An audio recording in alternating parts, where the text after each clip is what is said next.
gostava de começar a minha apresentação falando um bocadinho sobre o contemporâneo de todos nós estamos, desde que chegámos a falar sobre a situação, sobre o momento que estamos a viver. Eu gostava de ouvir a vossa opinião sobre o contemporâneo que vivemos. Gostava de posso perguntar-lhe qual é o que caracteriza a situação que estamos a viver. Qual é a característica que mais o incomoda da situação que temos? Bom, eu penso que aqui já foram ditas algumas palavras nesse sentido, mas não possibilidade de desenvolvimento económico da sociedade geral portuguesa, isso é um fator fundamental. Posso ouvir a sua opinião? Minha opinião? Preocupa-me imenso a inércia na implementação de novas medidas, medidas concretas de apoio ao emprego, de apoio ao investimento, a desalavancagem brutal que se tem verificado em sede de financiamento, em sede de aposta em novos modelos de negócio. Preocupa-me imenso toda essa situação. Posso perguntar a relação da área atrás, o que é que mais a preocupa neste contemporâneo que estamos a viver? É a falta de apoio à inovação, de novas ideias, de novas formas de ver as empresas. Se nós juntarmos todas as nossas preocupações, começamos por perceber, desculpem que eu estou de costas todos os colegas, começamos por perceber, primeiro, que neste contemporâneo, a que assistimos, antes de mais, é à falência de uma série de modelos a que estávamos habituados. Isto significa que não só estamos um pouco perdidos, porque eles faliram todos, não há modelos. Os modelos que nos ensinaram e que aprendemos desde que nascemos até agora não existem. Realmente é uma ruptura total. Por outro lado, para além de estarmos perdidos nessa ruptura, nessa falência de modelos,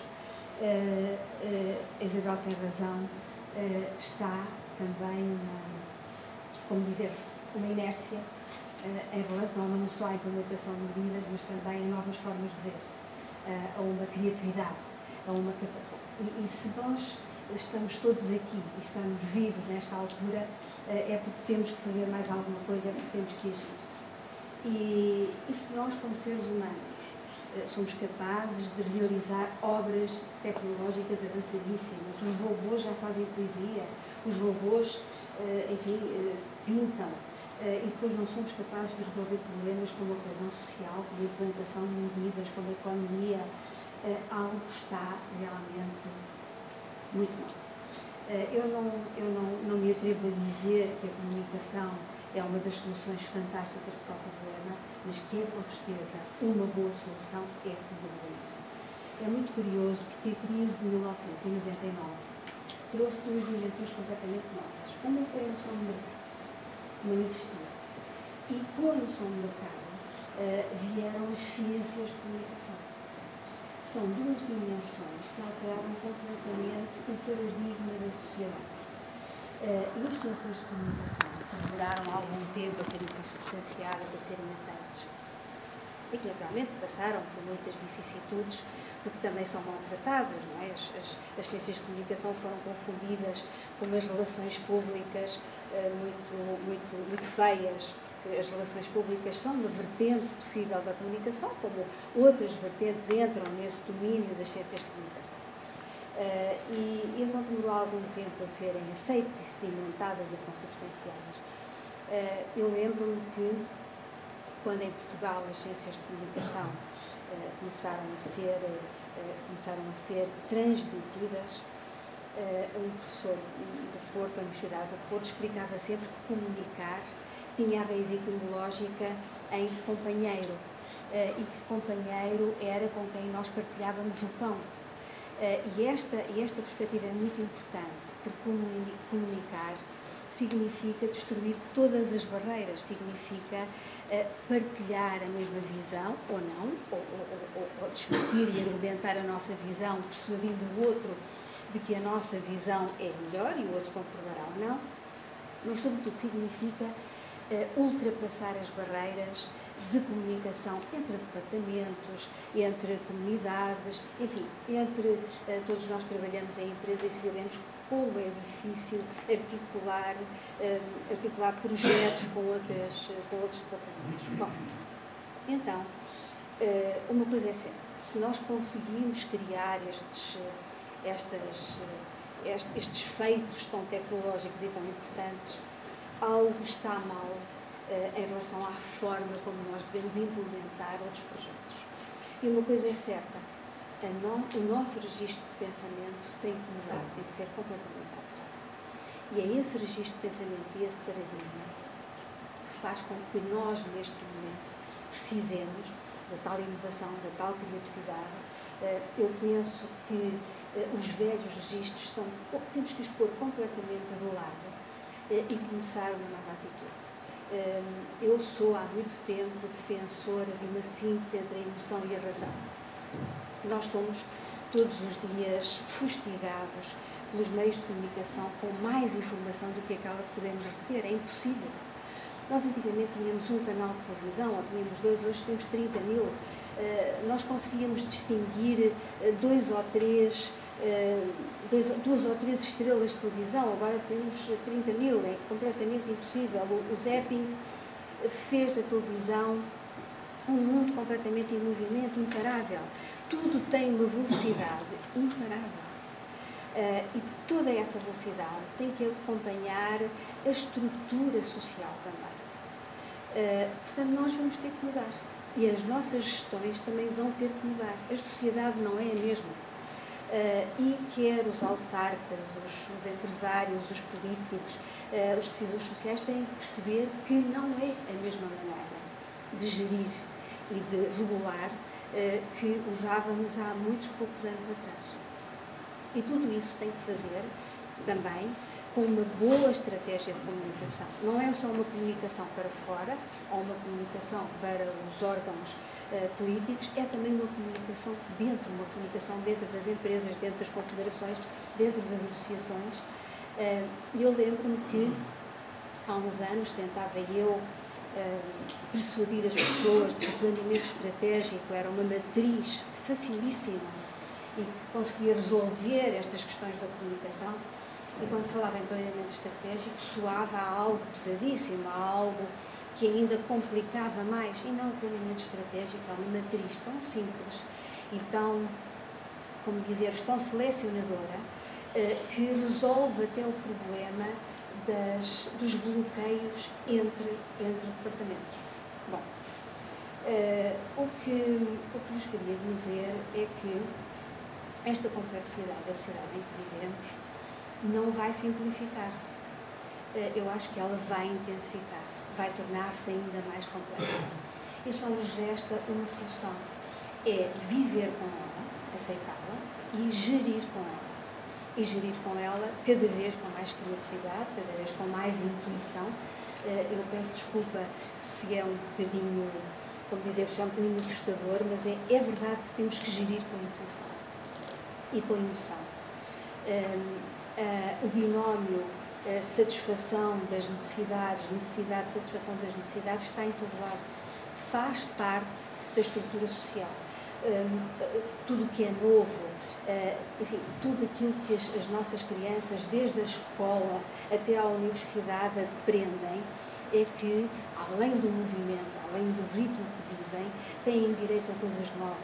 O novo faz parte da sua satisfação, da sua fruição. E nós temos que perceber que, quando eles chegam a casa, têm uma visão e têm um olhar sobre o mundo que já não é aquele que nós temos e que já não é nosso e não vai ser nunca mais parecido com o nosso. De maneira que temos que aceitar essa complexidade realmente e geri-la de uma maneira diferente. Agora, esta era visual em que nós vivemos é muito curiosa, porque a informação é demais, nós não conseguimos assimilá-la, mas, por outro lado, ela é facilitadora. Ela é demasiada, mas é mais fácil, porque tudo aquilo que é visual é mais fácil. É o ser mais fácil, coloca-nos a todos numa situação semelhante. de maior apreensão, de melhor assimilação. Isso facilita a comunicação entre todos e facilita também a apreensão dessa mesma comunicação. E esse lado positivo é fundamental para ser aproveitado pelas empresas neste momento.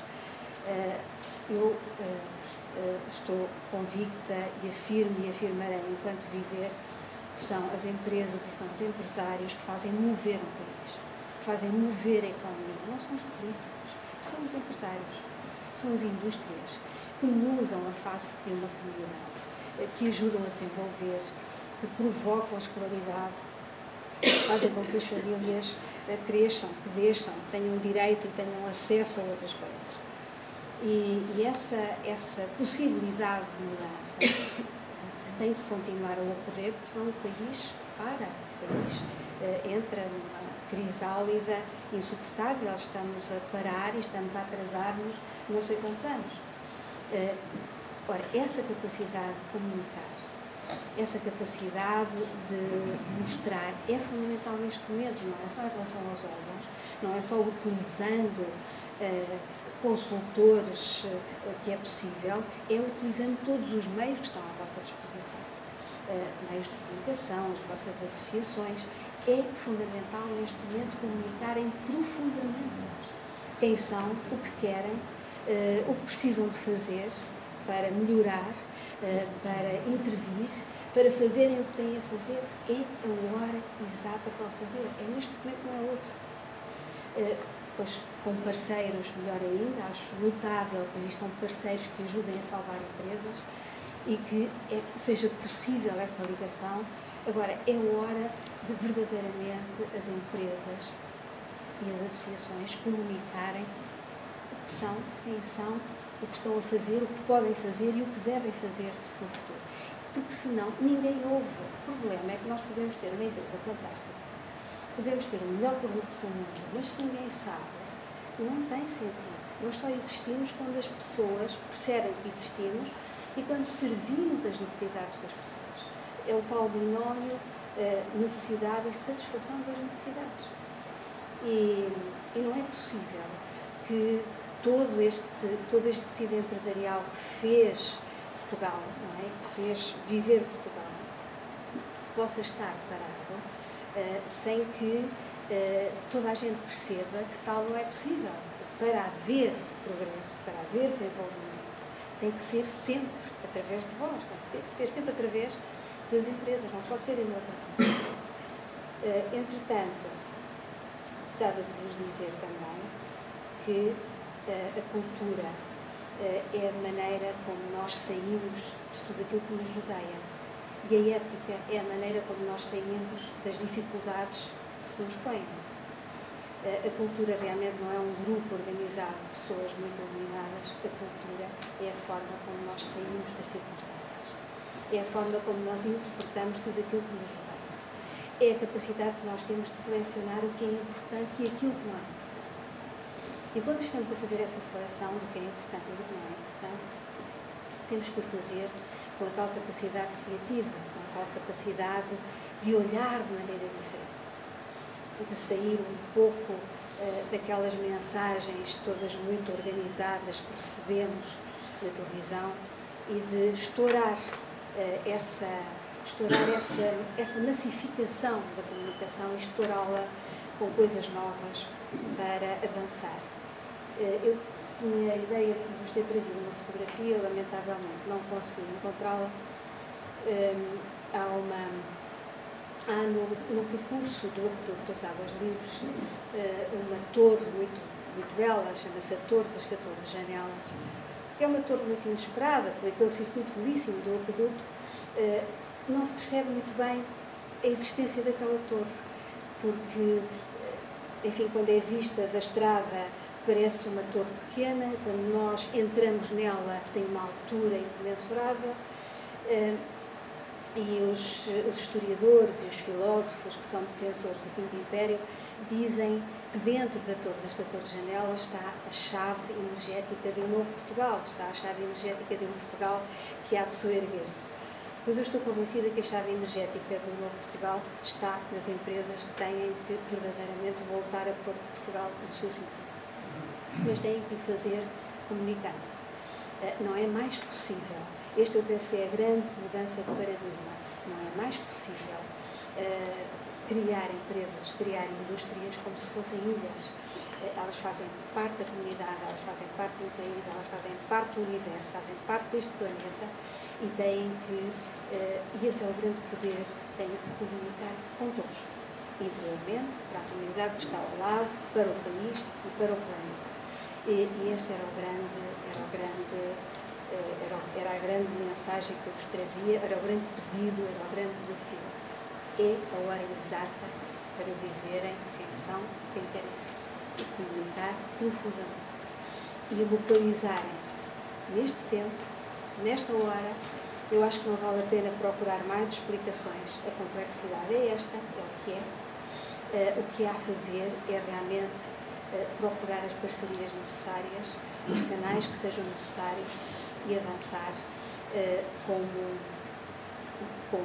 nós também aprendemos, sem queixas, mas com grandes projetos criativos e com maneiras diferentes de